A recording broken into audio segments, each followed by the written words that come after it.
বাংলাদেশের সংখ্যালঘুদের উপর আক্রমণের ঘটনায় প্রতিবাদে সরব ত্রিপুরা বামফ্রন্ট কমিটি শনিবার প্রাকৃতিক দুর্যোগকে উপেক্ষা করেও রাজপথে মিছিল করে বিভিন্ন ঘটনার তীব্র নিন্দা জানান তারা। মিছিলে হাঁটেন প্রাক্তন মুখ্যমন্ত্রী মানিক সরকারও, সাথে ছিলেন বামফ্রন্টের আহ্বায়ক নারায়ণ কর, প্রাক্তন মন্ত্রী মানিক দে প্রমুখ। পরে ওডিএন চৌমুহনীতে সভা করে বিভিন্ন ঘটনার সুষ্ঠু তদন্ত চালিয়ে দোষীদের শাস্তির দাবি জানান তারা।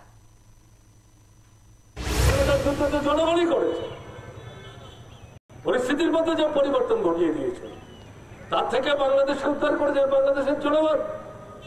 বর্তমান পরিস্থিতি যে নতুন সরকার তৈরি হয়েছে ছাত্র আন্দোলনের নেতৃত্বের সাথে মিলিতভাবে সেই বাংলাদেশের জনগণই যে পরিস্থিতির মধ্যে পরিবর্তন হয়েছে, কাজে সেই জনগণের উপর পুরো আস্থা রেখে আমরা আবেদন করছি আপনারা পারবেন, আপনারা এগিয়ে আসুন।